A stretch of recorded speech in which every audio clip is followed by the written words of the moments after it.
Et on se retrouve sur Journa Sport après ce match, après cette demi-finale aller.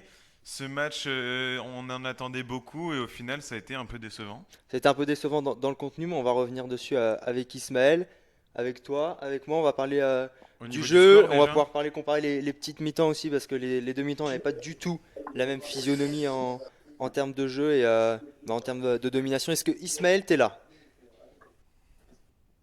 Oui, je suis là. Eh ben c'est parfait. On a Ismaël. Ismaël, ton ressenti sur le match en général? Rapidement.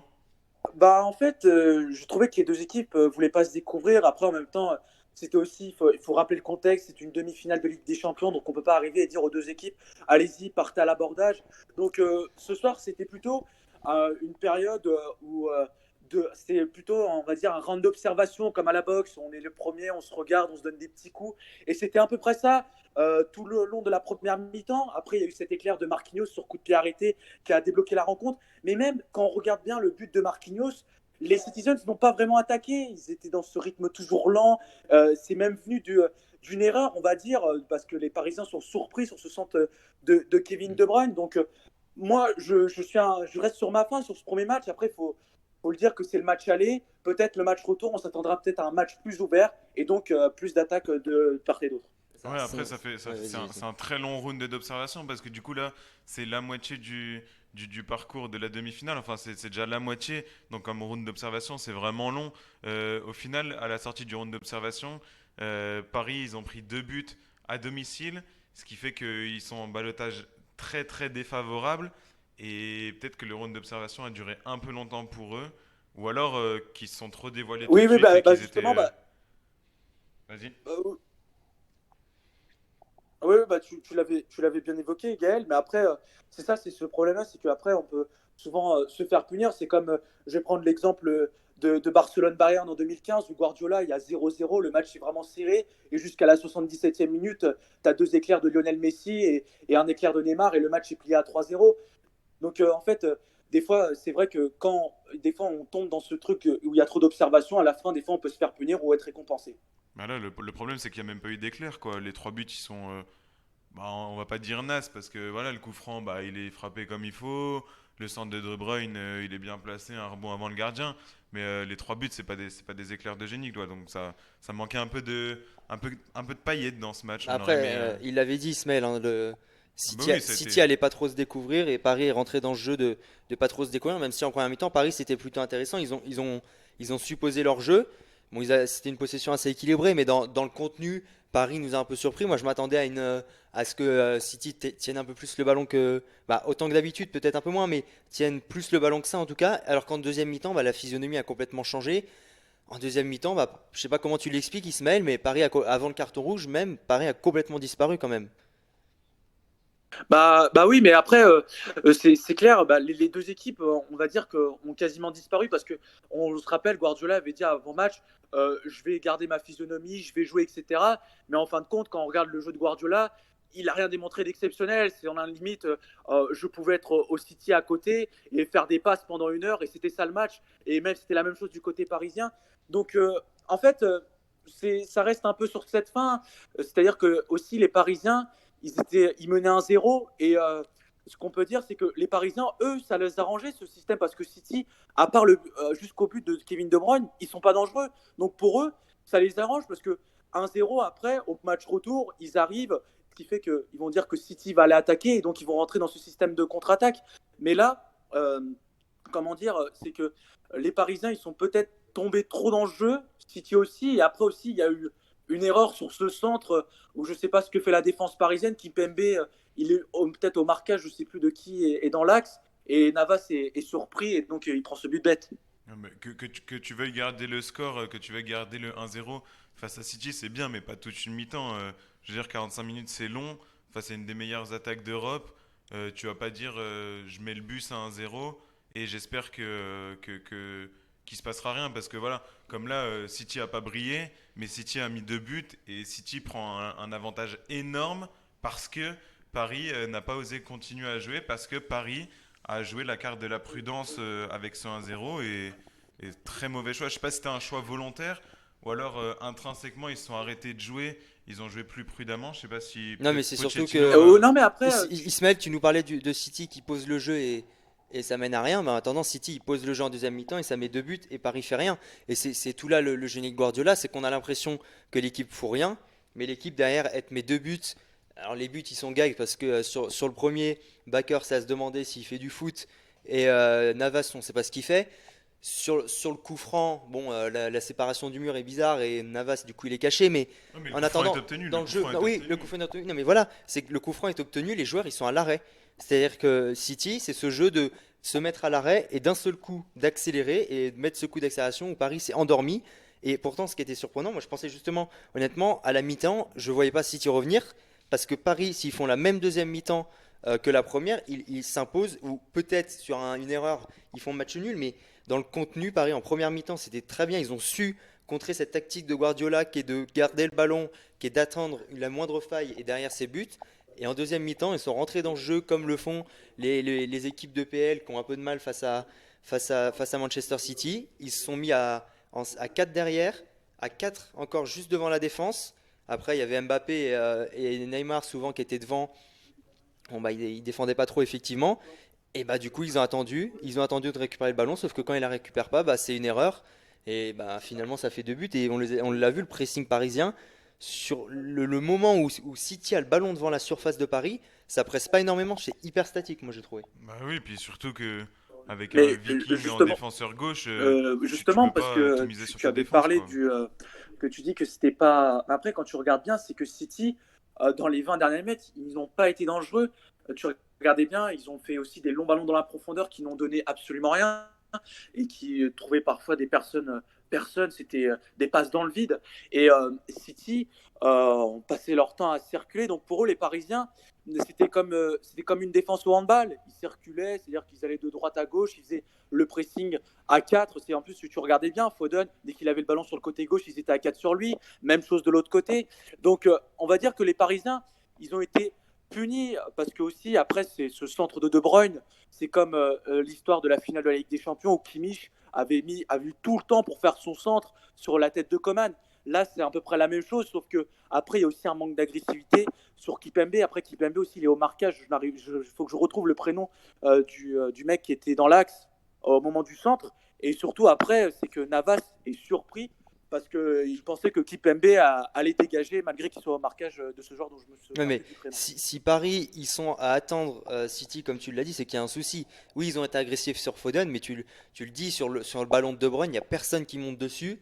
Sur le centre de De Bruyne, ils se parlent à peine. Et si ici ils n'attaquent pas De Bruyne, qui est quand même bon, il fait pas du tout. Ah non. En première mi-temps, il est très en difficulté De Bruyne. La deuxième mi-temps, il se réveille. Bon, voilà, il mène le jeu de City comme il en a à son habitude, mais si Paris n'arrive pas à se dire eux-mêmes d'attaquer De Bruyne dans les 30 derniers mètres, dans les 20 derniers mètres, il n'y a pas eu de travail en vidéo, c'est pas possible. De pas savoir que la base du jeu de Guardiola, c'est cette possession, c'est de faire tourner avec les ailiers très proches des lignes, comme l'a fait Mahrez, comme l'a fait Foden. Et bah, si Paris n'est pas capable de le faire, c'est qu'il y a eu un souci de travail à la vidéo ou que les joueurs n'ont pas voulu appliquer les consignes. Non, non, pas forcément, mais parce que tu regardes le centre, il est pas vraiment dangereux. Et en fait, Kipembe, je pense, dans sa tête, il se dit, je suis au marquage du mec, donc le centre va pas être dangereux, derrière ça va suivre. Oui, Et non, au mais ça final, se ils résume pas prennent que un, ce Ah non, un mais centre-là, c'est la pas le gag. deuxième centre, mi-temps. c'est pas le fait Tu d'être au sais? centre, c'est le fait de se mettre sur De Bruyne. Si De Bruyne, Oui, il a une qualité de pied, c'est comme Messi. Messi, tu vas pas le laisser aux 20 mètres devant la surface, le laisser faire frapper ou centrer, tu vas monter dessus. De oui, Bruyne, oui, à juste mesure, c'est pareil, tu montes dessus. Tu vas pas le laisser centrer oui, comme ça, et que tu dises que le centre est je suis dangereux ou d'accord. pas. Je suis d'accord avec toi, mais sur le match, à part sur le but, De Bruyne, il a pas non plus été si dangereux que ça.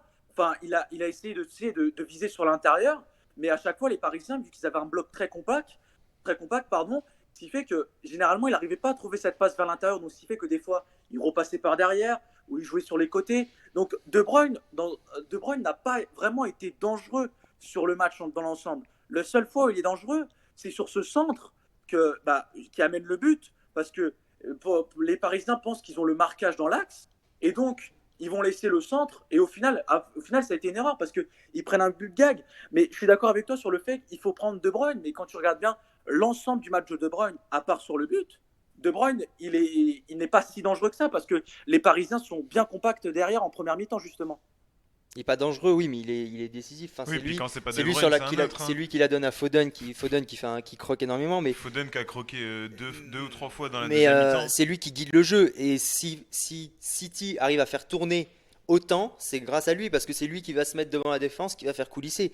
Il n'est pas dangereux, mais il a profité des erreurs de marquage de Paris. J'avais une question pour toi, comment tu l'as vécu, le match d'Mbappé devant? Pourquoi Pochettino, il s'obstine pardon, toujours à mettre ce Mbappé en pointe, Mbappé en neuf pur, alors qu'Mbappé en neuf pur, bah, ça fonctionne pas. Pourquoi il fait ça encore, Pochettino? Je sais pas, mais moi non plus. Moi, je te dis que c'est pas vraiment un avant-centre, Kylian Mbappé. C'est plus, moi, je trouve qu'il serait plus intéressant si tu le mettrais en deux pointes avec Moïse Kean. Parce que Mbappé, on l'a vu à Monaco, il était efficace avec Falcao, avec cette attaque à deux.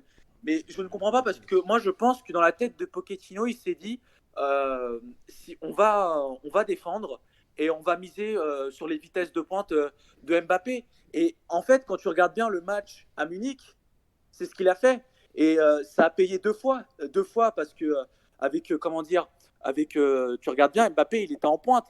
Après, c'est vrai que sur le premier but, il avait dézonné sur la droite, et après le deuxième, il avait dézonné sur la gauche pour revenir dans l'axe. Ouais, Mais c'est moi, pas je la même pense défense que quand même. Ouais, là, oui, sur ce match-là, tu as c'était eu pas la. zéro contre-attaque dangereuse de la part de Paris, hein. Et puis même des contre-attaques, euh, même pas dangereuses, qui passent la moitié de terrain avec une option de but, il y en a eu aucune. Il y en a eu une qui a été stoppée un peu irrégulièrement par Cancelo en première mi-temps, qui aurait dû lui valoir un carton rouge selon moi, enfin pas selon Oscar, mais Non, il est carrément pas rouge. selon Gus et moi. Oscar faisait la vaisselle à ce moment-là, donc voilà. Guy, ça regarde très peu les matchs de foot. Il regarde le Clermont Foot et ça s'arrête à ça, donc si tu veux, il est habitué aux boucheries. Mais ouais, non, mais Mbappé en neuf, enfin, après, il y a peut-être cette justification, on va pas revenir sur ce débat, mais le truc du pressing, de se dire, Pochettino qui a dû se dire, bon, de toute façon, lui, il va pas redescendre pressé, on le met en neuf, et se dire effectivement que contre le Bayern, ça avait bien fonctionné, cette technique de partir en contre-attaque avec Mbappé. Sauf que là, bah, il a pas anticipé qu'en Mhm. face, c'était Diaz, que bah, Boateng, c'est pas le joueur de foot en ce moment qui est en pleine forme, alors que Diaz, au contraire, il est en pleine confiance. Donc forcément, bah, c'est pas le même résultat, mais Non, non, non, je pense pas que tu prends la bonne personne, Ruben Dias, parce que ce que tu regardes bien, c'est que la différence du Bayern et de Manchester City, c'est que le Bayern, c'est que City, là, ils ont pressé à 3 ou à 4 sur Neymar. Et c'était la même chose sur Mbappé. Quand tu regardes bien le match contre le Bayern, ils ont laissé tellement d'espace à Neymar et Mbappé, et ils ont regretté tout de suite derrière parce qu'ils ont pris des buts. Ils ont laissé des espaces, notamment à l'aller. Là, tu regardais bien en contre-attaque, Oui, il y mais avait Ruben Dias, il y c'est avait pour ça que tu peux pas Cancelo, te et contenter il y a même le de... milieu, je crois, il y a des fois Gundogan qui venait à 3 sur lui, ce qui fait qu'ils évitaient des fois de prendre la profondeur et des fois ils coupaient ses courses pour éviter qu'il accélère et qu'il prenne. Et après aussi, tu avais souvent Ederson. Tu remarquais bien que des fois, quand les défenseurs étaient pris dans la profondeur, il avait tendance à faire comme Manuel Neuer en 2014, c'est-à-dire à un peu sortir pour ensuite anticiper la passe et éviter que Mbappé, des fois, parte bah, comme une c'est le jeu. flèche Bah devant oui, lui. Ouais, ça s'explique parce que c'est le jeu de Guardiola aussi. Guardiola, il adore ces gardiens un peu libéraux. C'est lui qui avait enseigné à Neuer cette technique de sortir et il le fait pareil avec Ederson. Mais c'est une très bonne tactique. Mais effectivement, on nous dit dans le chat ouais, que Paris une n'a eu petite aucune occasion à part les coups de pied arrêtés. Et c'est vrai que Paris, bah, en première mi-temps, c'était très bon dans l'intention, dans le jeu. Et en deuxième, en deuxième, on n'a pas vu une occasion, quoi. bah, Ah ouais, en mais dehors des je suis contre-attaques total. avec Mbappé et Neymar, on sait pas ce que Paris peut Ah, vas-y, proposer Gaël. face à des grosses équipes finalement. Parce que contre le Bayern, ils ont agi qu'en contre-attaque quasiment avec Mbappé et Neymar. Là aujourd'hui, Mbappé et Neymar complètement, enfin pas muselés parce qu'ils ont touché des ballons, mais vraiment serrés de près. Et une fois que tu sors de ce modèle-là, où on mise tout sur ces deux-là, bah en fait on sait pas de quoi le PSG est capable. Mais on dit dans le chat, quelqu'un Je suis qui nous désolé, parle, Gaël, ça a coupé. le choix de jouer aussi bas face à des joueurs aussi à l'aise techniquement, avec un joueur tel que De Bruyne est une énorme erreur tactique. Moi, je suis tellement d'accord. Et oui, on nous dit qu'ils n'étaient pas si bas en première mi-temps, mais on l'a dit, hein. En première mi-temps, ils ont pris des risques, ils ont su garder le ballon, Paris. Et il faut le souligner que la première mi-temps du PSG est très très bonne. Mais en deuxième mi-temps, c'est très mauvais. Si vous voulez dire quelque chose, Ismaël. Non, non, c'est parce que j'avais pas entendu ce qu'avait dit Gaël, ça avait coupé, c'est pour ça. Ah, Ok. je te disais que Paris pouvait pas se contenter de miser sur ces deux stars en contre-attaque, que c'était un système de jeu qui pouvait fonctionner face à une défense qui maîtrise pas ce genre de retour, comme le Bayern où ça a très bien marché.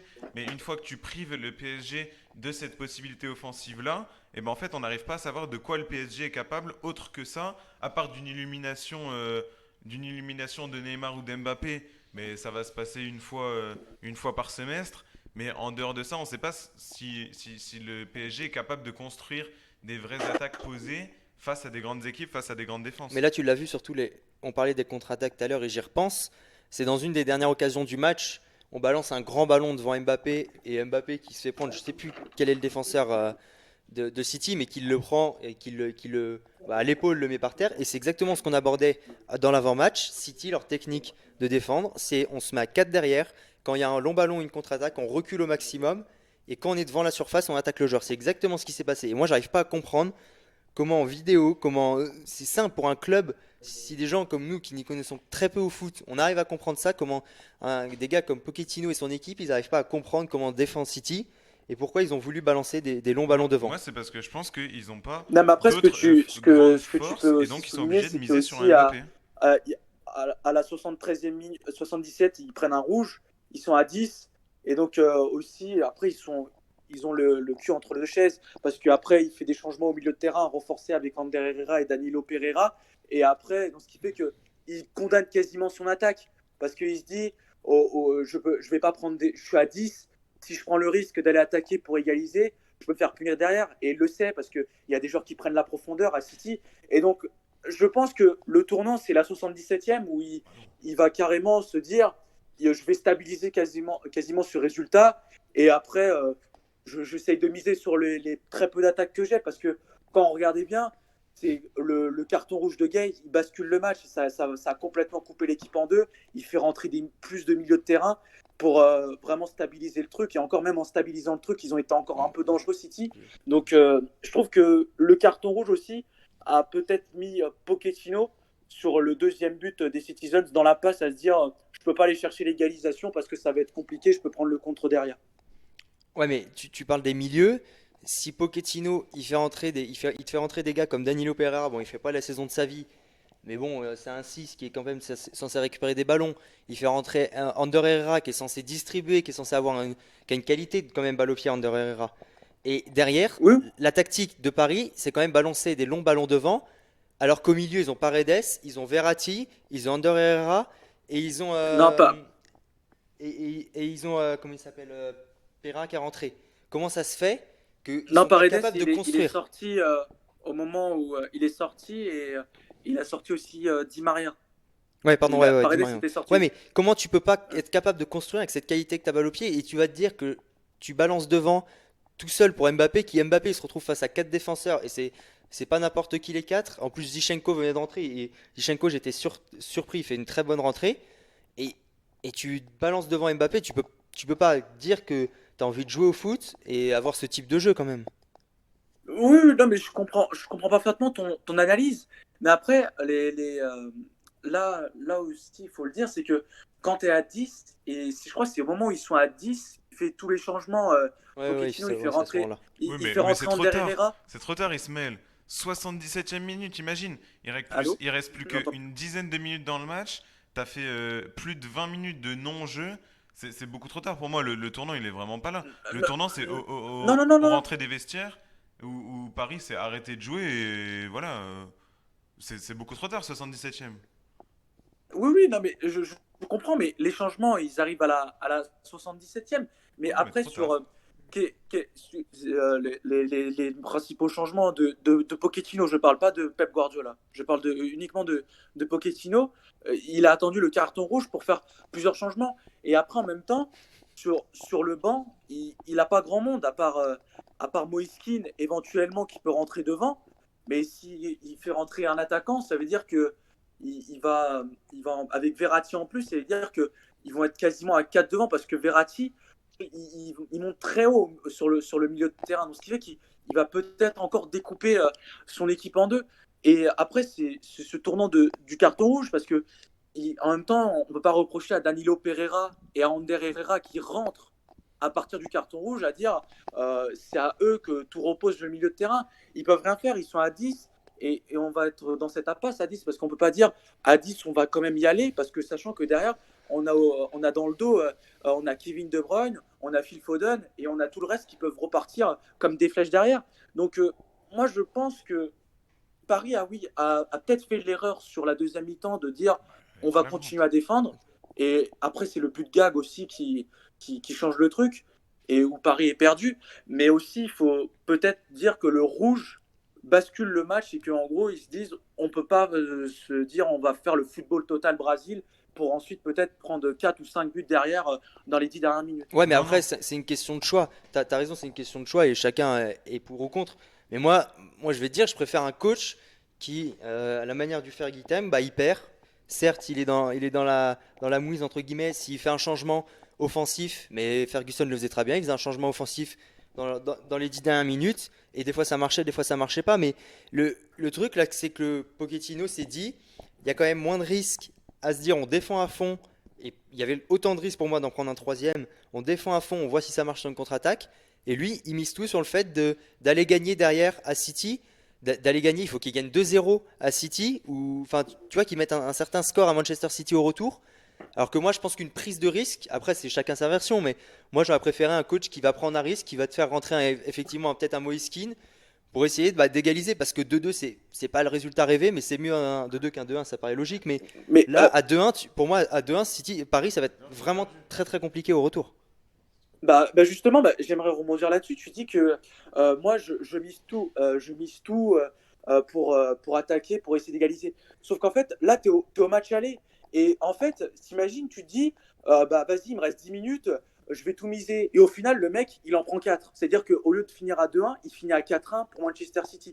Tu vois, la donne n'est pas la même. Tu préfères arriver à l'Etihad Stadium en perdant 2-1 ou en perdant 4-1.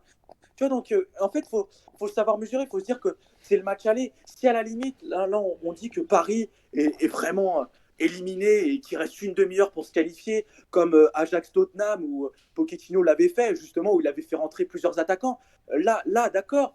Mais là, c'est pas la même chose, c'est pas le même contexte. Tu sais, il reste 90 minutes la semaine prochaine. Et en plus, avec ce format de la Ligue des Champions, on sait que tout peut se passer. Et en plus, les deux équipes, elles aiment attaquer. Donc, moi, je dis que le match retour, il ne sera pas aussi fermé que ça, parce que les deux équipes, maintenant, il restera 90 minutes. Là, on va dire que c'était le premier round d'observation, même un peu trop long. Mais la semaine prochaine, je pense que les deux équipes vont vraiment se découvrir et que là, on va avoir un jeu plus. C'est-à-dire, on va avoir un plus beau jeu déjà, et déjà qui va être plus construit, moins monotone qu'aujourd'hui. Bon, on s'excuse si on rigole un petit peu, il faut savoir que Gustave, la coiffure, c'est pas son meilleur truc, celui qui a la régie, et là, il faut savoir qu'il est coiffé un peu comme dans Arthur et les Minimoys. Donc ça nous fait beaucoup rire. On lit un peu ce que vous dites dans le chat, et effectivement, ce que On a, nous moi, dit on a changé Grizzly de milieu. Pac-Man, il nous parle du changement de Guardiola par rapport à Cancelo, et je suis totalement d'accord avec ce qu'il dit. Le changement de Guardiola sur Cancelo, bon, c'est un peu logique hein, ce qu'on dit, mais il est bon parce qu'effectivement, Cancelo prend un jaune, il est en difficulté, et peut-être qu'il y a une fatigue. On parlait en avant-match de son rôle de Cancelo lors d'une attaque placée. Il va quitter son poste de latéral, il va monter en tant que numéro 6 ou numéro 8, et après il doit se replacer.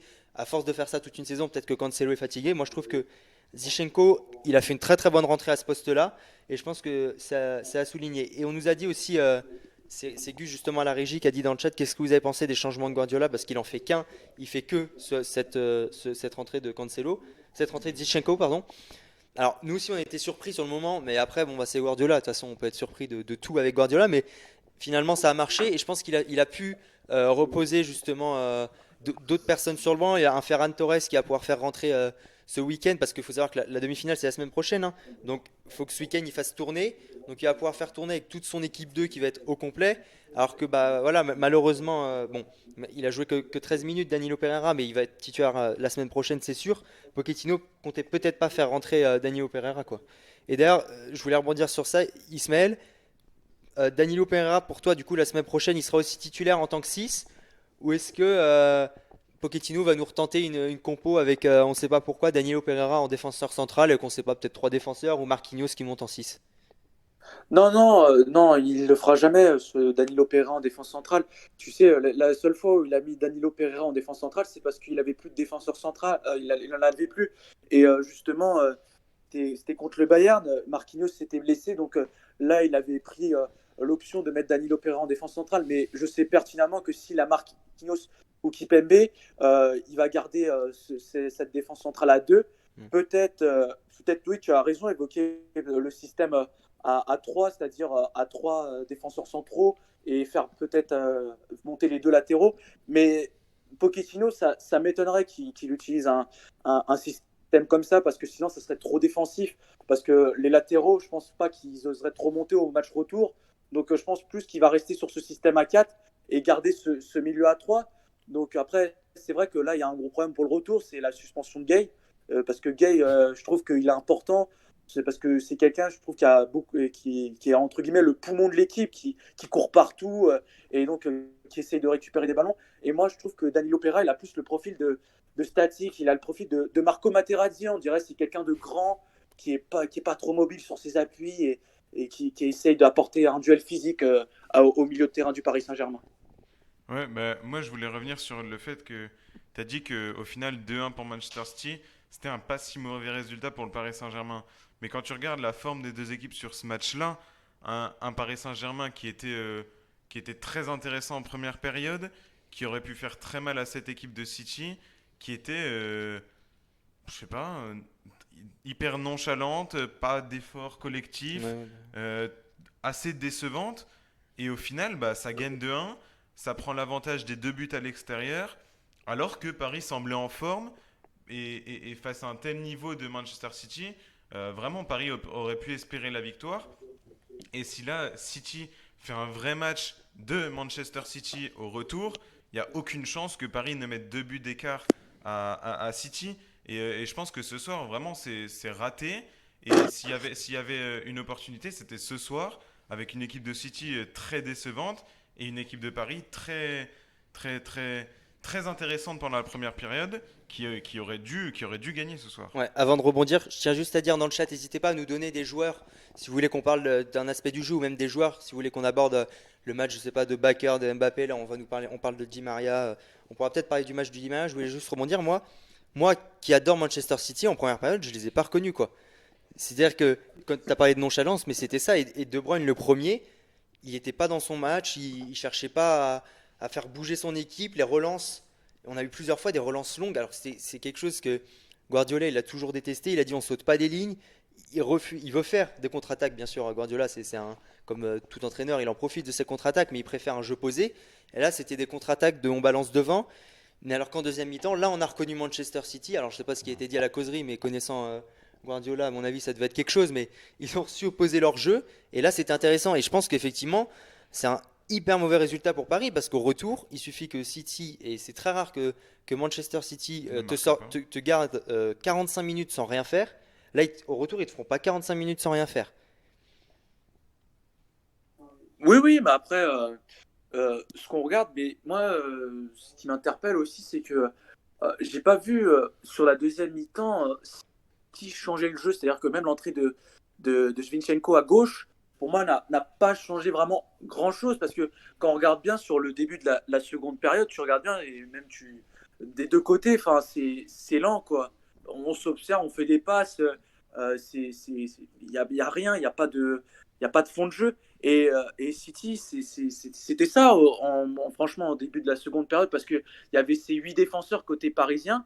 Et Manchester City, je ne vois pas en quoi ils avaient accéléré le jeu. Là où City, ils ont pris l'ascendant, c'est vraiment quand il y a eu le deuxième but sur, comment dire, le deuxième but sur coup franc de Mahrez.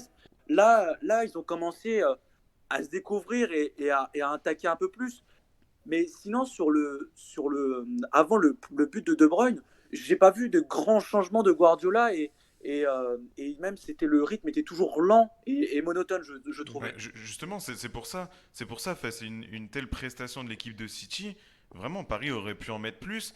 Et tu dis que c'est le 2-1 qui a enfoncé Paris, mais c'est le premier but qui aurait dû être un élément déclencheur de la révolte, quoi. Tu mènes 1-0 face à City, face à la meilleure équipe d'Europe en ce moment.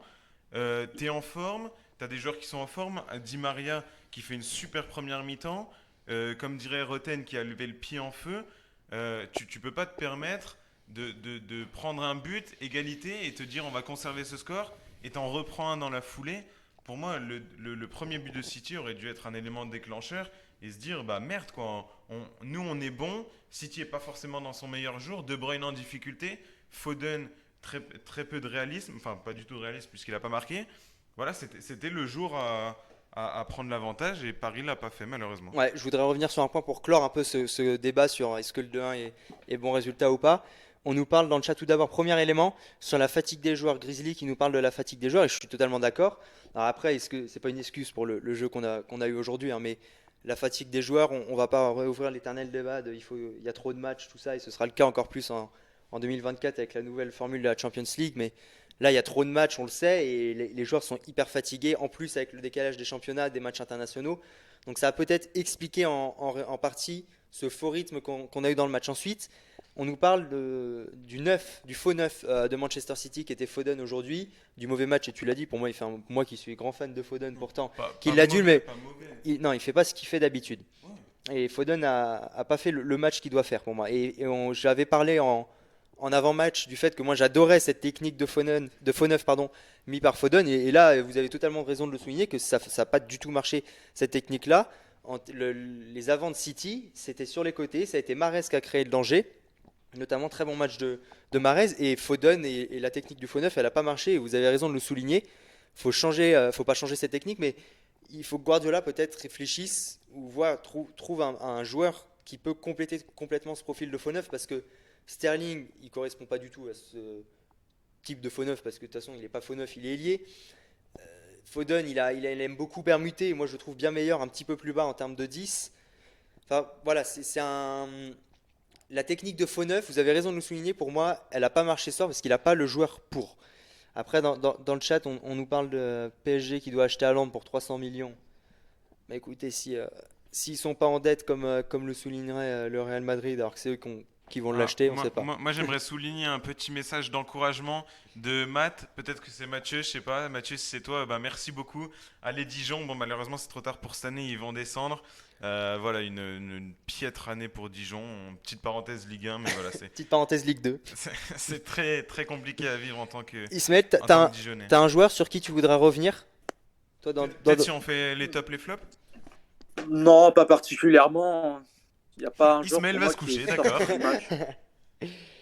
Le faux neuf, ouais, bah, Bernardo, ça pourrait être intéressant en faux neuf, mais enfin, quand on voit la saison que fait Bernardo, très en difficulté cette Bah, saison, hein. moi, je trouve qu'il n'y a pas un joueur que ce soit du côté de City ou de Paris qui est sorti du match parce que enfin, le rythme était lent et je voyais pas un joueur qui pouvait faire la différence quand je voyais ce rythme qui s'installait au fil des minutes.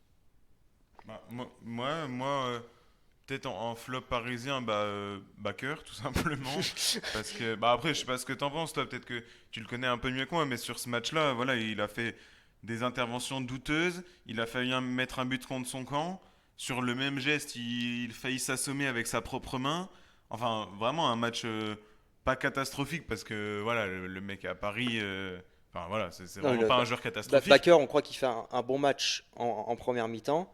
Il fait un bon match parce que Mahrez en première mi-temps, il n'arrive pas à provoquer. Ouais, parce Mais qu'il a, en il a pas première une mi-temps, situation il dangereuse, a mais rien à faire, Bakker. Mais en deuxième mi-temps, le peu qu'il a à faire, il le rate.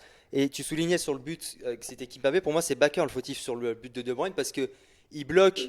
Alors, je sais pas qui il bloque derrière son dos. c'était Mahrez, il me semble. Si c'était Mahrez ou pas justement, il bloque Mahrez. Et il laisse passer le ballon devant Navas sans lui parler. Et pour moi, je sais pas ce que t'en penses Ismaël, mais Bakker déjà que c'est pas un très très grand joueur de foot, là il a fait vraiment pas un bon match. Ah oui, oui, non, mais clairement, mais après, le problème qu'il y a à Paris, c'est qu'il n'y a pas de latéraux. Enfin, on va pas se mentir. Si tu enlèves Bakker, tu mets qui? Tu mets Levin Kurzawa. Tu vois, Kurzawa, c'est peut-être un peu pire.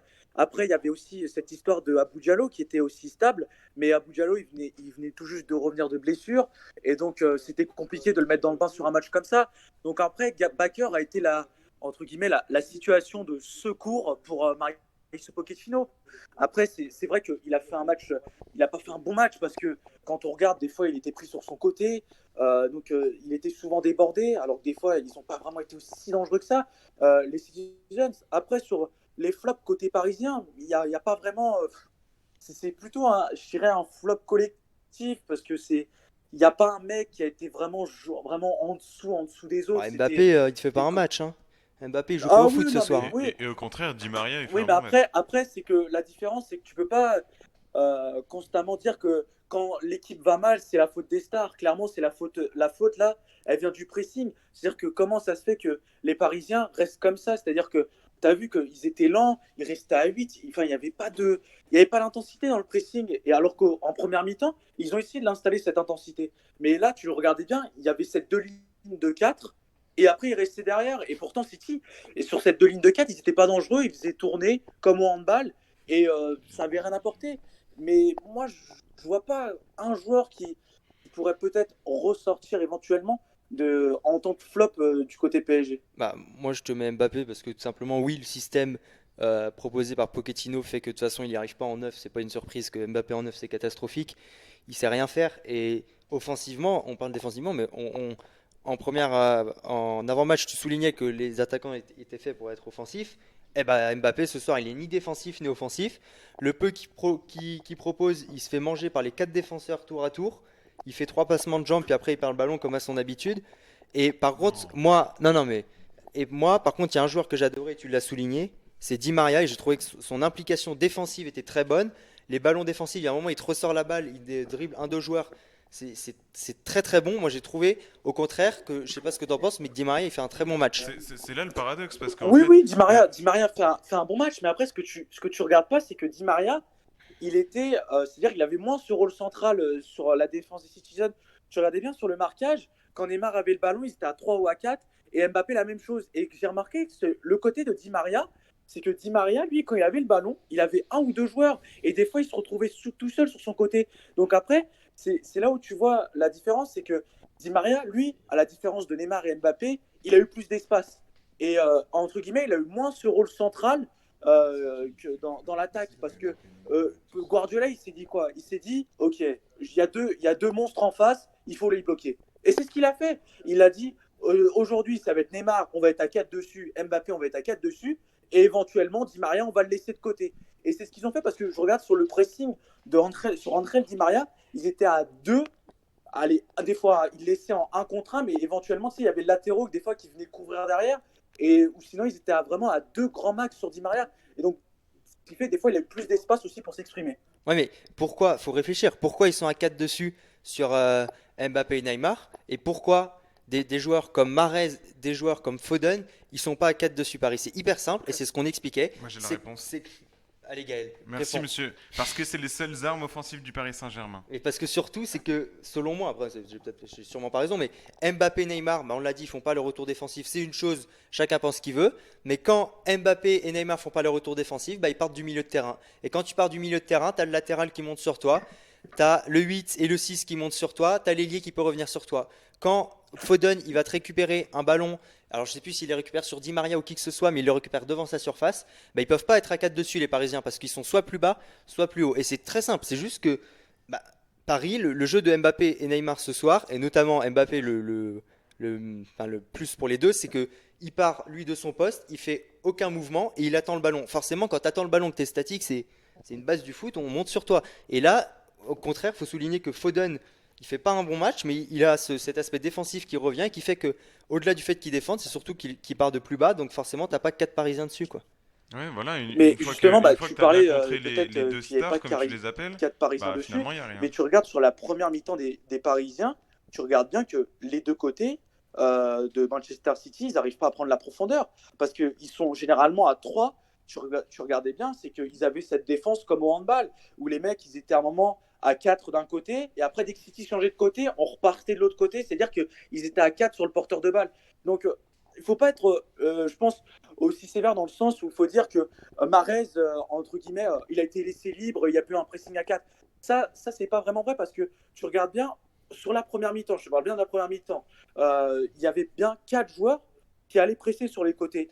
Et après, je ne sais pas ce qui s'est passé en deuxième mi-temps, ils ont lâché ce pressing. Et après, ils ont commencé à faire ce système à la Catenaccio, à la José Mourinho. On va dire, on va rester derrière, on va faire the double car et après, on va attendre la contre-attaque.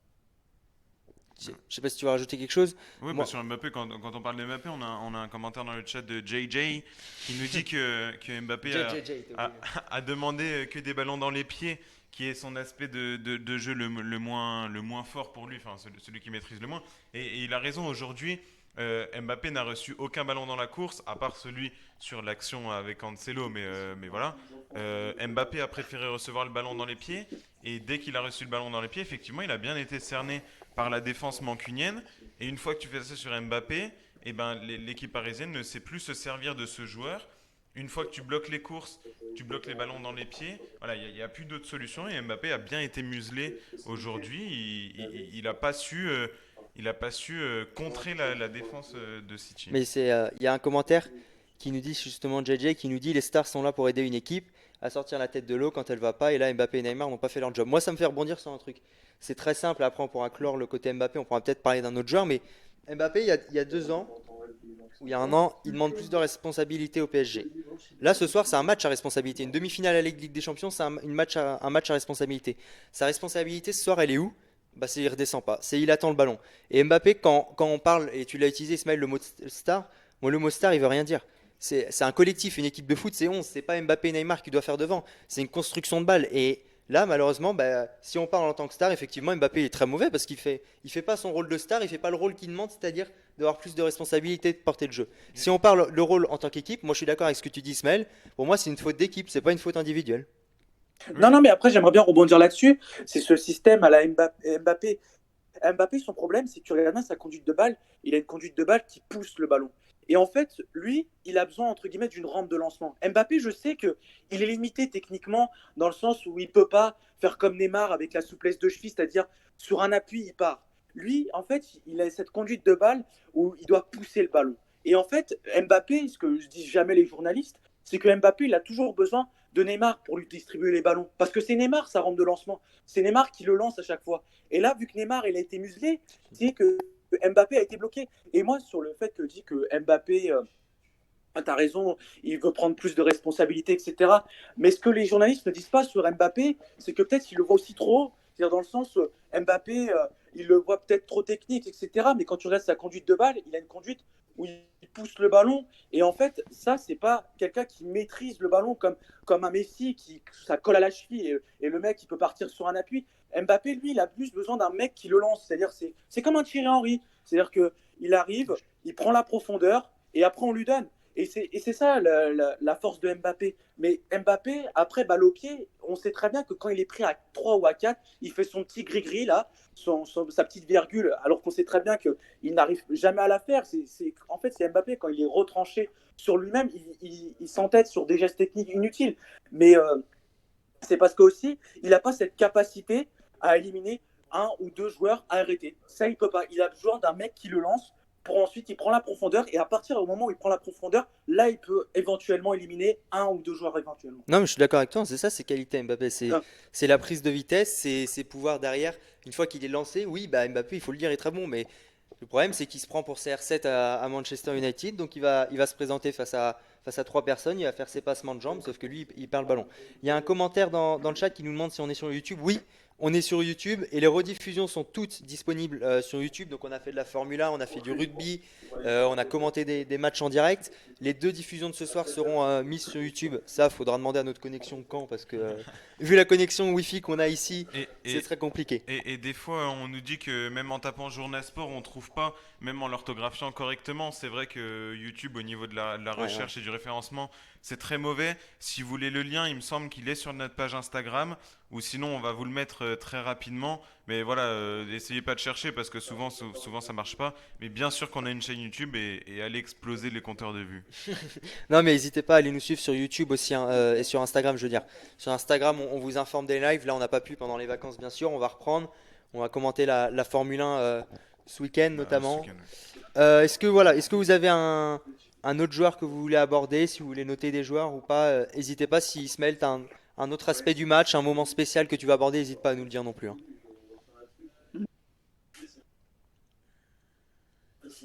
peut-être on pourrait évoquer aussi le coaching des deux côtés éventuellement.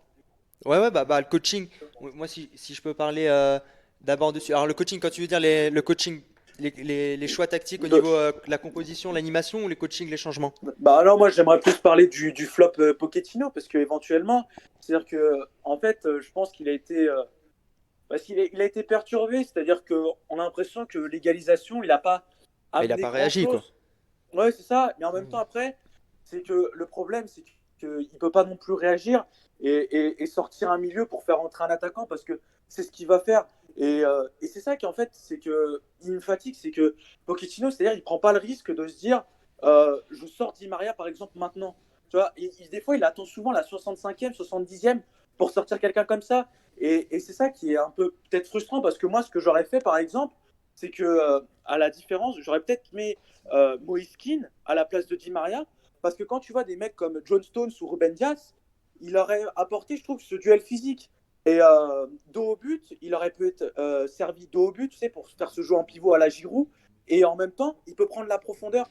Et moi, je trouve qu'il aurait eu un profil plus intéressant que Di Maria, justement. Et après, c'est dommage qu'aussi, euh, il a attendu, parce que sur en fait, il attend, entre guillemets, d'avoir la 77e minute pour avoir son carton rouge, pour se dire, oh, je veux changer mon milieu de terrain pour peut-être apporter du dynamisme. Mais au final, il n'a jamais eu son dynamisme, Mauricio Pochettino. Bah oui, mais c'est ce que tu disais en début de live.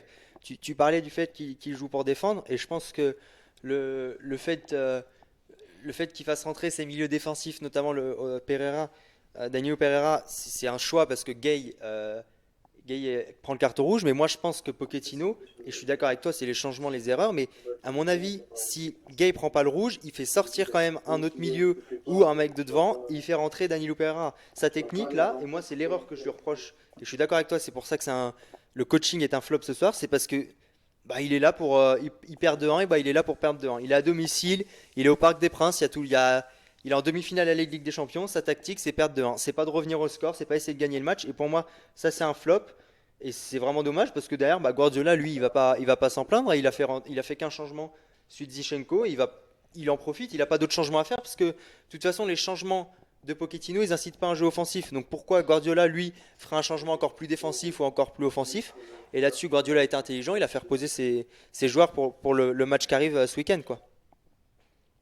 Oui, oui, mais après, il y a beaucoup de choses aussi qui sont difficiles parce qu'en tant qu'entraîneur, c'est que c'est une demi-finale aller et en même temps, on peut pas arriver et dire ah, maintenant on va plier, vous savez quoi, on va plier le match dès l'aller. On va mettre 4-0 et après on va partir. C'est compliqué parce que en face, il y a du répondant et quand c'est une demi-finale, c'est généralement fermé. De toute façon, c'est dans n'importe quelle compétition. Pourquoi il y a une finale de Coupe du Monde entre l'Allemagne et l'Argentine? C'est fermé, il faut attendre la prolongation. Il n'y a aucune occasion à part les ratés de Higuain. Donc là, en fait, il était à peu près dans la même chose, c'est-à-dire que en fait, il était perdu. J'ai l'impression que sur un 0, en fait, il s'est dit ça me suffit parce que je sais que City va attaquer. Et au final, quand il prend le but, il se dit mince, qu'est-ce que je fais maintenant?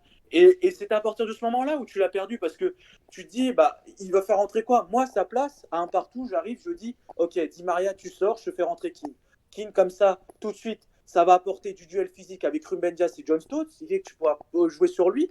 Et ensuite, après, je sors éventuellement un milieu de terrain parce que un milieu de terrain, je sais pas, peut-être Verratti qui était peut-être un peu trop épuisé ou peut-être qui était un peu trop muselé aussi sur le pressing parce qu'il sait qu'il a beaucoup de relations avec Neymar et je fais rentrer quelqu'un qui apporte du dynamisme. Ander Herrera, il pouvait l'apporter ce dynamisme, mais il le fait rentrer à la 77e au moment où ils sont à 10. Et à 10, tu peux absolument rien faire parce que à 10, qu'est-ce que tu vas faire? Tu vas pas me dire que on va arriver, on va mettre tout pour l'attaque et il peut pas parce que s'il arrive et au final à l'arrivée il prend 5-1, il est quasiment éliminé.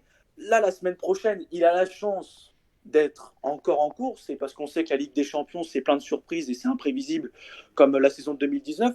Mais bon, après, je trouve que c'était compliqué, mais après, c'est vrai que c'est vraiment un gros flop qu'il n'ait pas pris cette décision de dire au bout d'un moment, il faut que je fasse des choix dans les moments importants.